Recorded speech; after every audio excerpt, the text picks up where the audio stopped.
Hey, so I've moved inside now. I'm still at Virginia Commonwealth University, VCU, and I'm here with Dr. Paula Bos. And hang on a second, and we're going to get an update on what she's done with the grant that she received from Metaviver back in. Hi, Kelly. It's great to have you here. My grant was funded in 2016, and it was to start exploring the models of syngeneic models of brain metastasis that we had developed. Syngeneic models of brain metastasis means that you can explore the connections between the immune system and the tumor. And in this grant, we propose to basically study the consequences of or the functions of a specific subset of T lymphocytes from the blood called regulatory T cells. And AKA Tregs. The Tregs, yeah. Not T-Rex, it's not a dinosaur, Tregs. Yep. Treg cells. And so with this grant, we were able to show that if in mouse models in which we can target Treg cells, we are able to make brain metastases pretty much disappear in the mouse, of course. Now, the issue is that we still don't have good ways to target Treg cells in humans. There are a couple of things that are being tested in the clinic. For example, some people found some receptors that make the cells go home to the different tumors, so they're trying to block that and see if that would help. But the reality is that we really don't have a way. It's also dangerous because Treg cells their function is to prevent autoimmune disease. So if you don't have Tregs, you basically generate autoimmune problems. Well, that's been one of the problems in general with immunotherapy for cancer. Exactly. Is the autoimmune, and I say to people, yeah, this may kill the cancer, but you might get every itis in the book: thyroiditis, carditis, gastritis. And imagine that this is with regular immune checkpoint blockade. This is a cell line that evolved to control autoimmunity. So it's really, really, dangerous. It will need a lot of testing. Basically, the strategies are to try to find a way to prevent only the ones that come in the tumor. So preventing, the migration of these cells into the tumors, or find something that's very specific only to the Treg cells that are functioning in the tumor. So people are looking at metabolic changes and hoping to target those as a way to only affect their function in the tumors. But what we're trying to do is we think that if we better understand how they work, we might find a way to harness their power without touching them, right? Yeah. And so in parallel, so with the Metaviver studies, we were doing parallel studies in primary tumor, lung metastasis, and brain metastasis, and we published our studies on primary tumors and lung metastasis in Cell Reports last year. And what we found there is that the Treg cells don't work in a traditional sense. So we thought that Treg cells were basically preventing cytotoxic lymphocytes from doing their job. But it's not the case in breast cancer. And it's not really surprising because breast cancer it's very poorly immunogenic. It hasn't really benefited from immune checkpoint blockade. Right. We know that melanoma, for example, is very immunogenic. Former President Carter has had an amazing response to his melanoma brain metastases thanks to immunotherapy. So I know one of the things that seems to be happening is to try to make breast cancer cells more immunogenic, to do things to allow the immune system to work. And then with the brain, we have the whole issue of the blood-brain barrier. So it's super complex. And one of the things, and I'm sure it probably frustrates you as well, but one of the things that frustrates me as someone who, spent 25 plus years in medicine is people, and even someone living with cancer, with metastatic cancer, is people get so annoyed that we should have a cure by now.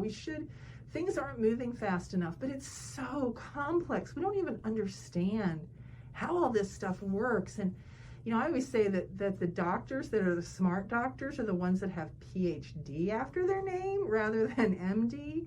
And just the complexity that you're dealing with brain and then the immune system is just mind-blowing to me. There are so many issues with brain metastases, and all of them are, I think, equally important. So, like you said, we know nothing about the biology of a tumor growing in the brain. Not a primary tumor, but a tumor cell that makes it there, coming from a different organs. What do those cells need to overcome in order to really make it a home and grow? So the brain metastasis biology is quite of a black box. So, basic biology needs to be studied there. Mm-hmm.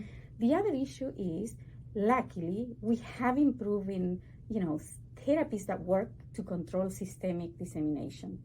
Thank God. We can, we have therapies. We switch from one another. It's annoying. Because of that, we're seeing so many more brain mets. Exactly. 50% of people with triple negative and HER2 positive disease are developing brain metastases because the therapies we have in many cases are working so well below the neck. That is exactly what I was going to say. Now, because of that and because therapies work so well for so many years, now we have more time to develop these brain metastases, because we now know that dissemination happens early, and it's probably the cells, even the cells that go to the brain, they're probably sitting there for a very long time. Now we're just giving them more time to grow. So, like I said, we need to understand that better. And the other issue is that until now, literally now, patients with brain metastases have been excluded from clinical trials.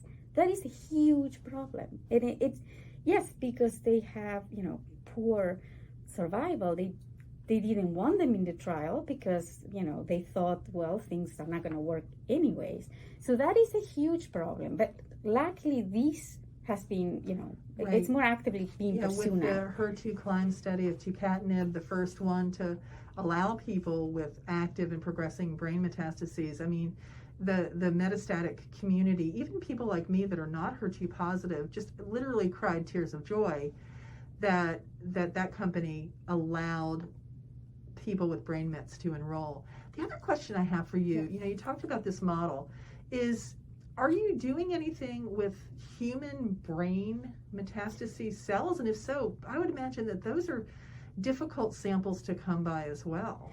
So they are very difficult to come by. We get, one sample in a blue moon, but we're doing very basic characterization of the tumor environment in human brain metastases. We do have a collection of archival samples that we can go back and check, but because our studies are basically manipulation of the immune system, and we can't do that in human samples, right? Because if you want to put them in the mouse, you need to use a mouse that doesn't have immune system. Right.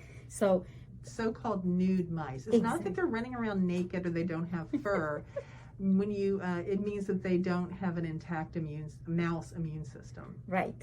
So that is the trick. So if you want to grow human cells, you have to put them in the context of, an animal, an organism that's not going to reject them. So you can't do the type of studies that we're doing. But basically, from what we learn in the primary tumor, I told you cytotoxic T cells don't play much of a role, but what the Treg cells are doing is preventing secretion of a particular cytokine. It's called interferon gamma. Interferon gamma has very potent actions on all of the cells, but in particular myeloid cells. So by having Tregs there, we are basically controlling the production of that cytokine, and we're not, all of the myeloid cells, the macrophage, tumor-associated macrophages that come to the tumor, they become, tumor helpers, basically. They become functionally programmed to help the tumor growth. But when we remove the Treg cells from the equation, and we show this by genetic modeling. So basically, we made different mice that were lacking different parts of the pathway in specific cell types, for example, the macrophages.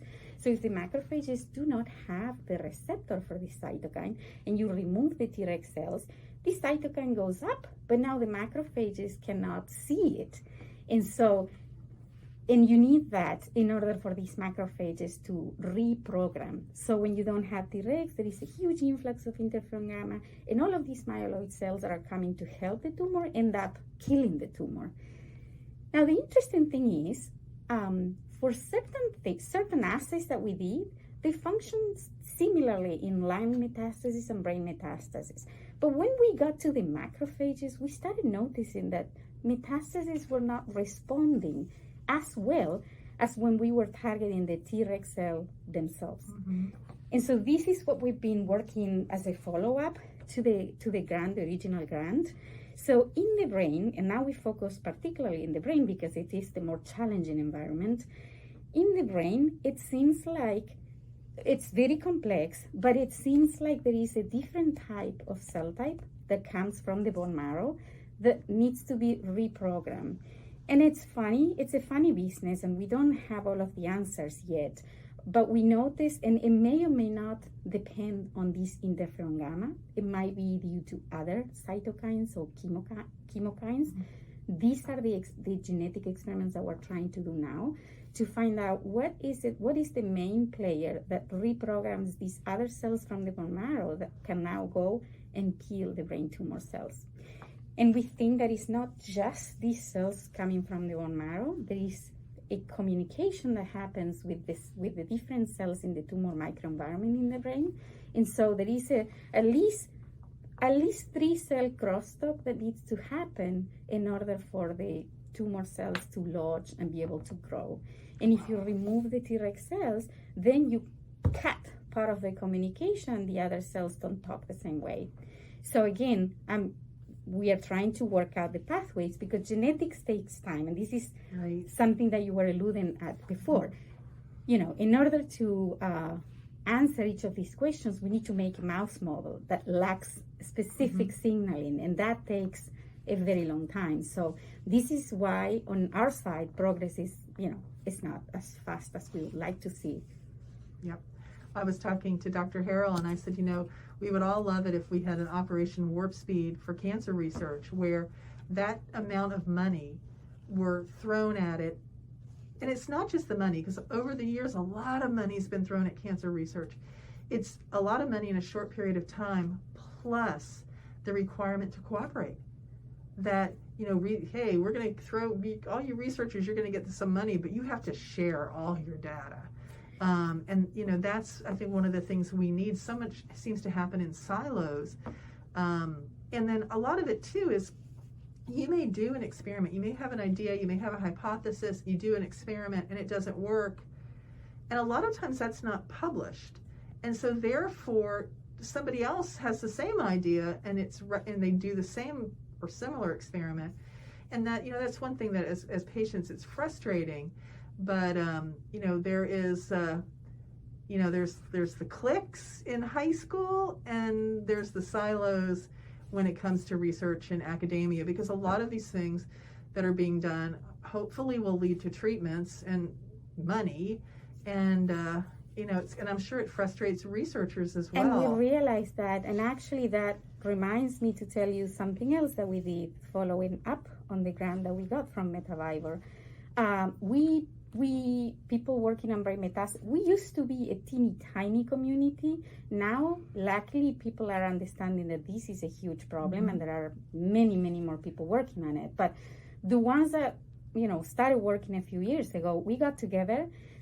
We ended up publishing a cancer research paper together, and we formed this consortium where we all share our models. So if you go to that paper, there is a link that takes you to a huge Excel where we all put our, modeling, and we try to explain as much as we know and what these models might be useful for and how you can use them, and then contact information for each one of the investigators who's generated something. It is not completely inclusive, but after we published that, we've been contacted by other people that were doing the same and want to participate. So more models get deposited in this consortium. Also, one of the advantages of doing that is that now we can tackle bigger problems. For example, through this consortium, we're doing a huge study on methyloma, methylation state on brain metastasis from not only breast cancer, but a number of different cancers. Yeah, because brain metastasis is very prevalent in breast, in lung, in melanoma. And so, yeah, and these things are, like you said, things that a single lab cannot do, or even if they can do it, it's not really representative because it's just one model or two models. And in this way, I forget the number and it keeps growing, but it's at least 15 different labs that we came together. That's great. And did that. So, like you said, this is one way in which we can not only make faster and bigger progress, but also make a difference and make our models available to the community. Yep. And we were very glad to fund you in the early days of Metavivor when you had an early career grant that I think was $50,000 over 2 years. And thanks to the generosity of our supporters, we've been able to up those early career investigator grants to $100,000 over 2 years, and translational grants are now up to 200 or 250 because I have chemo brain. I can't remember anything. So, we want to fund good research from smart people like you.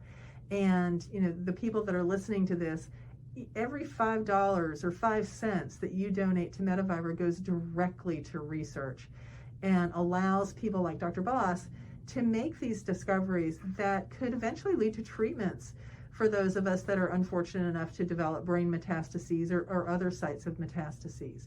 So, I'm asking for money. So, pony up, people, because this is what we do. We raise money and we fund research, and that's what we do with every penny that we get from donors like you.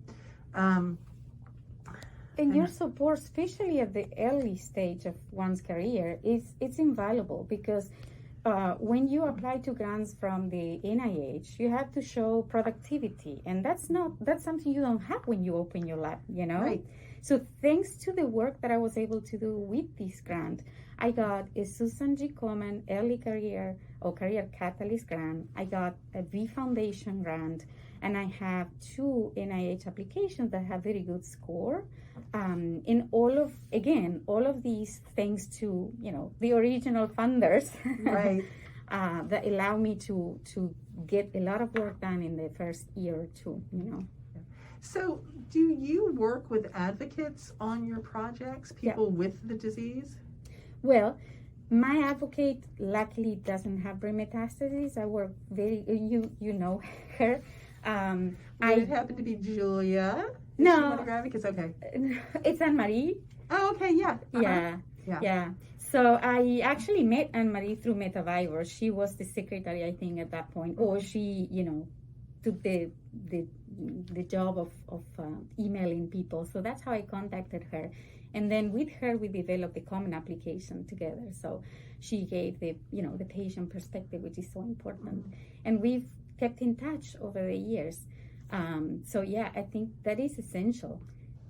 Well, I think working with advocates is really bidirectional. Mm-hmm. That you as a researcher, especially someone who's not a clinician, and the people in your lab, your postdocs and students in your lab, get to see, even if it's virtual and on a computer screen nowadays, get to see the people who your research may benefit. And whether it's someone who has active brain metastases or someone that has metastatic disease and potentially could develop brain metastases, or even someone who's early stage who wants to avoid joining the metastatic club. I think you get that perspective, but also for the advocates, we learn about how hard it is to do this research and how much work is involved in it. And I think we ask each other questions and give each other feedback is so important. One of the things Metavivor is doing now is we're requiring advocates on the grants that we're going to fund. And we want it to be more than a token 2 days ahead of the deadline, getting an email saying, can you please write a letter of support for me? And we want to be involved in all stages, because one of the things I've learned as an advocate and talking to the researchers that will talk through the proposal, and I'm going, why? Why are you doing this? That seems like really cool science. And one of the things I've learned as a grant reviewer for the DoD, for example, is, man, that is seriously cool science. but how, even thinking 5 steps down the road, how that's going to benefit a human, So, just remembering that the bottom line is that everything we're doing is trying to help people is so important. And, certainly one of the things COVID has taught us is that, and you've learned already, is that advocates don't have to be in the same city as you are. That, Exactly. That people on the other side of the country, thanks to Zoom, can participate. Just like with this, I happen to be in Virginia right now, which is why we're sitting here across a desk, but otherwise we'd be doing this, through Zoom, and still getting the same great information.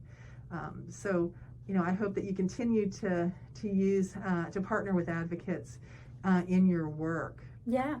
And one thing that we discussed with Anne-Marie, we were going to do it last year, but then, life happened. COVID. No, we were thinking about doing it over Zoom already. Mm-hmm. But life complications, like, the reason why you're here, for example. So one thing that I wanted to do with Anne-Marie is get her to talk to the people in the lab, because the PIs, we go to conferences, we prepare applications, we are more exposed to the community. But the people in the lab, they don't do that Right. much. And I think that it's very important for them to see what they're doing. I always tell my people that it takes the same amount of work to answer a valid question, an important clinical question, that to answer a curiosity question. It's the same amount of work, and it's a lot of work. So if we are going to put the resources, our time and our money to answer a question, let it be something that's going to be, useful in the future. And we are not a translational lab, so we don't use drugs and try to kill tumor cells. We try to understand mechanisms. So we're still a basic science lab, but the mechanisms, we know that if we figure something out, there will be the next step, Right. in which someone can take that information and design a drug to, block that crosstalk between the different Right, cells. because if we don't understand how things work, we can't intervene. We have to understand the basics. It's like when we're babies. You don't come out of the womb and run a marathon. First Exactly. you crawl, then you walk hanging on to stuff, and then you walk independently, and then the next thing you know, like mom's out of breath chasing after you. And the science is the same thing. We have to start with the basics, because you can take cell lines and you can throw a bunch of drugs at it, but all you're doing is wasting time and money if you don't have some inkling of, here's how things work, and here's how these drugs work, and maybe like using some of these things may make the most sense. So we have to start with the basics in cancer research. Yeah, and it's complicated and it's expensive. We do mouse modeling because, again, the tumor cells are never in isolation. The tumor cells Right. are sitting in a tissue that has their own laws. And I think that we focus on the tumor environment because the tumor cells are so freaking smart, You can throw them whatever, and yes, you'll slow them down. Yes, you might kill a ton of them, but they'll figure always it out, find right? a way to prevail. That's what I always say. I want a lazy and dumb cancer. But then the environment of the cell is stable. Mm-hmm. It doesn't have genetic changes. So if you find ways in which the environment is sustaining and promoting that tumor cell to grow, then you're onto something. I'm not saying you're going to be able to use that in isolation, but it's going to be something more permanent. So if you hit with that and the tumor cell Right. agent, now you're going to have a much better outcome. You might even get rid of all of them. Or at least in a much more permanent way, So again, mouse work is expensive, but it's the real thing, Yes, mouse are not human. We're very different. So you always need to go back to humans and at see some point, if the same mechanisms are taking place. But you have to start by some way. You can manipulate the humans. So, the mouse allows you to do the investigation, and then the human. Right, like you said, some of your models where you there's no macrophages in this model. So you can't do that with a human.